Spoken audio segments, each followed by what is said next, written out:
Shazam!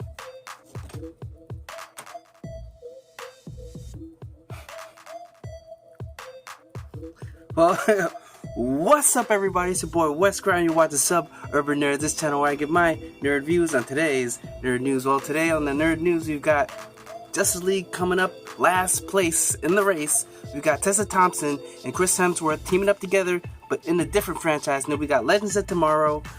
They might be getting a new cast member permanently, not sure. And also we got some trailer talk. But first, we're going to start with the news that probably you guys all know, that Justice League is ending its box office run. It is going to be on DVD, and yeah, it didn't do too good. It came in fifth. It came in last place out of all the DCFUs. Yeah, that's what we're calling it. DCFUs, Film Universe. Get that dirty mind out of place.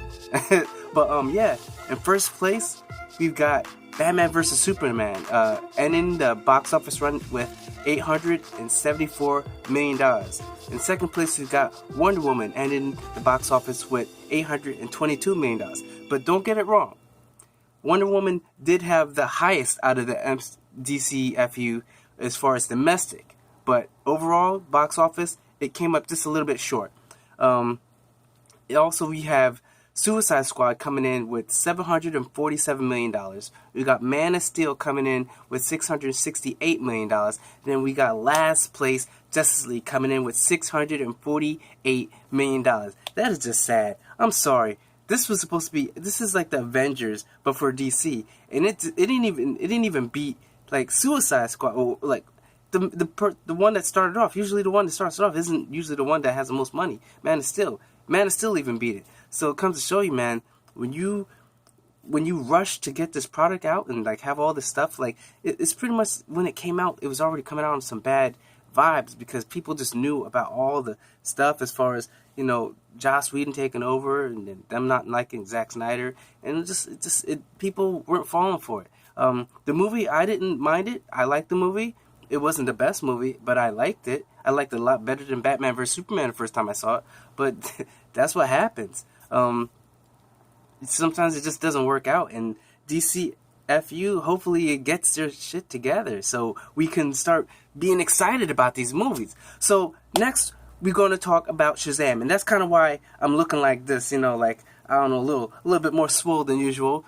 I know I talked about it before, but first let's just talk about how we've got a new poster. Finally, we got a poster for the Shazam movie. I'm gonna try and see if I can get a link down below, but it's pretty cool. I like it. It's a lightning bolt with the right in the middle with the Z. It looks real bright, flashy. It sort of looks like something that they'd have for like maybe CW or like just more lighthearted. And I guess that's the vibe they're going. But I'm gotta talk about those images. Those images. The more I see them, the more I just notice. It just did they not give Zachary Levi enough time to get bulked up? Because the padding is insane. It is insane how much padding is on. Like, it looks ridiculous. I know there's, you know, after post, you know, CG or whatever, they're saying they could do that. Yes, they can. But it comes to a point where it's like, I don't know if maybe the kid's just imagining what a superhero is supposed to be, so the muscles aren't supposed to look real. But I don't know. I guess I don't know if maybe they just rushed it and Zachary Levi couldn't add on those muscles and pounds like they wanted to. Because if they gave him the time, he could be as jacked as Henry Cavill. Like, yo, like, they just got to give him the time, getting the right trainer, and it would have been good. But it just, I don't know what DC's doing. It just doesn't seem like they're. Next story.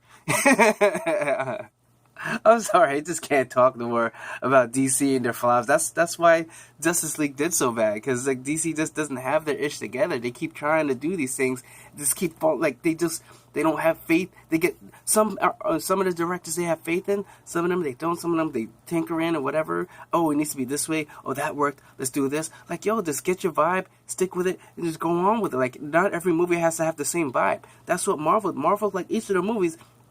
They work in the same universe, but each movie pretty much has their own vibe and their own personality. They don't try and imitate another one of their movies' personalities. So you just gotta have more faith.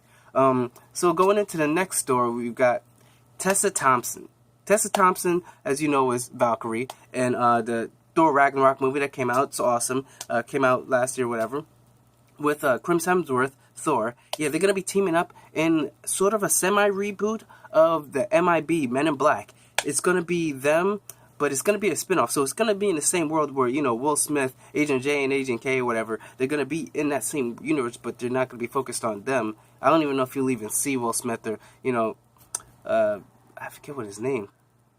I don't, it blows my mind, but regardless of the fact, you probably won't see them. Just gonna spin off, and they talked about this before too with Sony. When the Sony leak, there was talks about maybe a Men in Black, MIB mixed with 21 Jump Street. So like would have been great. It was like MIB 23 because you know we got 22 Jump Street. That would have been a great fusion because after with 21 Jump Street, if it didn't work out or whatever, they could just go on to the 23 Jump Street and be like, man, that was weird. That dream. And they make it like a dream sequence or something like that. But hey, if they do it, I don't know. But as far as the Tessa Thompson, she's a great actress. She's very beautiful. I'm sure she can hold it down. She showed that she can kick ass in Thor Ragnarok. So I'll definitely like to see her. And Chris Hemsworth has shown that he's very funny. He's got very good comedic chops. So I definitely would like to see them together again. And like, I'm kind of interested in seeing this this MIB reboot in a way that's still in the same universe. But I don't know. Maybe they'll have the guy in charge of everything, and maybe they'll still have the worms. I don't know. All I know is I loved the animated series. As corny as it might have seemed, y'all need to check it out. I enjoyed it when I was younger. So we got that. We've got the next on the nerd news. We've got Legends of Tomorrow. Legends of Tomorrow. They're, you know, I haven't watched it. I've fallen off for a while, but from what I'm hearing is they've been having in general in the CW, Constantine has been showing up. You know, played by Matt Ryan. He's been popping up here and there in these CW shows, and he's popped up more than once, I guess, in the Legends of Tomorrow, and they're thinking about bringing him in. So if there's a 4th season, they're gonna bring him back in, and they're gonna put him as far as just in as a regular character, flying on a ship, solving cases, whatever. So I'm definitely looking forward to it. Like, maybe I'll start watching it then. I kind of want to catch up from way when I fell off, where the whole the team of Reverse Flash, Ezra Thawne, and then Merlin, and then, you know, like Damien or whatever the 3 of them teamed up. That's where I fell off. I kind of want to catch back up and see where they go, because it definitely seems like it's the Legends of Tomorrow is definitely enjoying themselves, doing their thing, just trying to just go balls to the walls crazy. Because I have this thing hang up about time travel and all this stuff. That's why I kind of don't watch it, because like they just don't follow the rules of time traveling, and maybe I need to let go of that and just enjoy the movie. But yeah, so Matt Ryan, I liked him when I watched the series of Constantine. It was too short of a run. I think it was only like 8, maybe 10 episodes, and then it got canceled. So I don't know. I'm hoping. I know they're not going to bring that back, so maybe I'll just, you know, enjoy seeing him in Legends Tomorrow. If they, you know, agree, CW signs him up again for season 4, because we don't know if that's for sure. But hey, CW seems to be having faith in their shows and just keeping it going. So hey, most likely it's going to go. So next we've got Screen Rant reports that Captain Marvel has finally begun shooting in LA.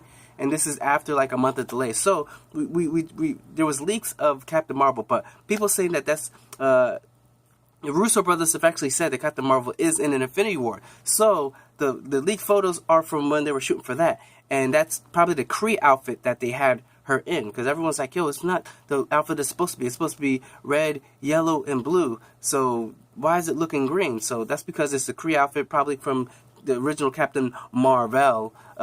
So hopefully, like I said, it turns out most likely Marvel is going to be a good movie. Captain Marvel, because, you know, Marvel just knocks it out the park every time. It's going to be taking place in the 90s, has Samuel L. Jackson with 2 eyes, and just like, you know, hopefully they even get some 90s music up in this thing, because, hey, why not? Because they've been doing it with, you know, Guardians of the Galaxy, so I like to say don't go chasing some waterfalls playing in the background, and plus I think she has like the Rachel haircut going on, so hopefully that movie turns out pretty good. And it started shooting, so it's supposed to be taking place right after Infinity War. So you've got Homecoming, I believe, or the Spider-Man 2 Homecoming, and then also you've got this Captain Marvel supposed to come right after this Infinity Wars movie. So hey, we'll see.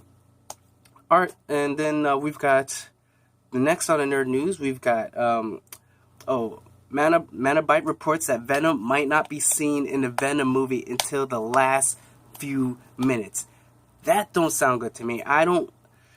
If Sony does that, they're gonna have a revolt on their hand, because we don't want you trying to pull the Luke in like the Force Awakens type of bull. Like, even though that you can't say, because Force Awakens wasn't based on Luke Skywalker, so, and it was sort of like on looking for him, but he showed up at the end. This is about Venom.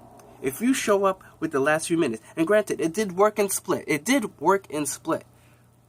So I don't know but Split is a whole nother monster, you know, pun intended. But yeah, if Venom, if it's focused on Tom Hardy, I do like to understand the characters. So if you give me the time and then you focus on Tom Hardy and make it, because Eddie Brock in the comic books, he had a rough.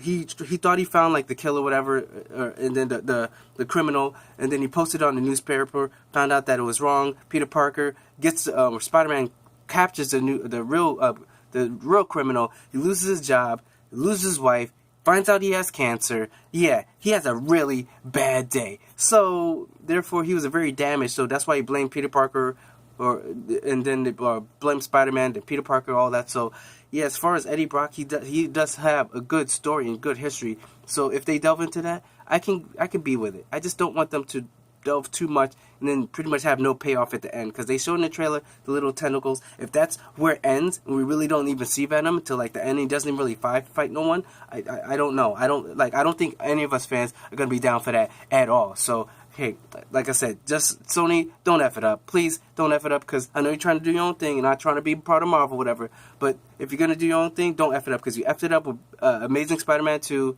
and Sam Raimi's Spider-Man 3. Just get it right, okay? Just get it right. So, next, or the last thing we're going to be talking about is going to be some trailers. We got the Deadpool trailer. Yeah, it was awesome. I'm not going to go too depth or whatever. I'll probably do another video where I'm going in depth. But the Deadpool trailer, it had everything, the action, the shooting. It was just crazy. It just had everything that we were looking for. We found out more about, Terry Crews's character, like Negasonic Team Warhead,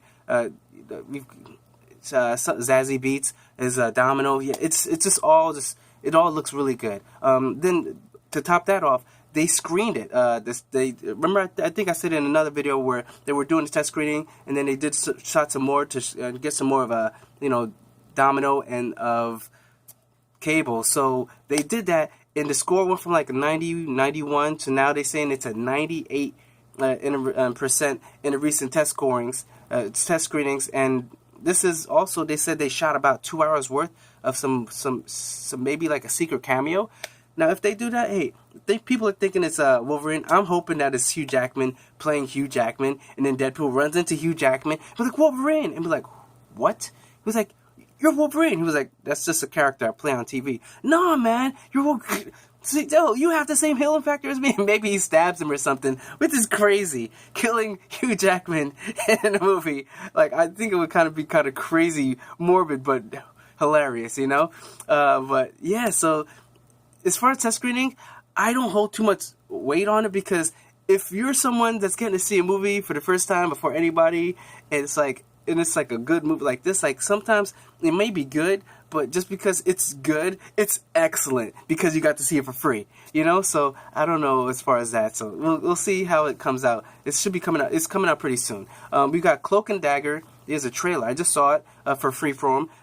It's definitely the black kid is one with a good family and all that, while the white girl is Cloak is Dagger. She's a troubled girl, always running away, and when they meet together, like that's when their powers kind of combine. Sort of like, it reminds me of with the brother and sister in The Gifted, when they join hands, whatever. Like they're sort of like explosions. So it's sort of the same thing with Cloak and Dagger. So I don't know what's going on. I'm kind of interested, but it's on Freeform, so maybe I'll have to check that out. But yeah, they debuted its a trailer and the storyline. So hey, I'm kind of looking forward to it. I don't know about you, but let me know. Comment down below. And the last we've got, it's a trailer that it doesn't even belong in this comics or whatever, but it's just hilarious. It's called Tag. The Tag trailer, it's funny. It has Ed Helms, it has John Hamm, and it also has Jeremy Renner. And it's basically about some guys, based on a true story. Some guys stayed friends by having this 1 month out of the year where they play tag, and like the Jeremy Renner's the one guy that's never been tagged. It was like the best, so that's why they're always trying to hit him. So it just looks so hilarious. It has this funny kind of vibe to it, and and it feels like real, like it's like some friends, or whatever. Even though it's a crazy story, but hey. Can't wait to see this. I'm definitely looking forward to seeing it, and maybe I'll start playing tag with my best friend. So, that's pretty much it for the nerd news. I know it's a lot of stuff I tried to jam into this thing, but hope you guys liked it. Just comment down below, and I'll try to give you guys all the information, all the nerd news that I find would probably be interesting, and we could talk about it. So comment and let me know, and just like I said, hit me up. So remember to subscribe. Check out the last Daily Nerd News, and check out the playlist of Daily Nerd News. And remember, I'm Wes Grant. You've been watching Sub Urban Nerd, and you've just been nerdified. Catch you guys on the next Daily News.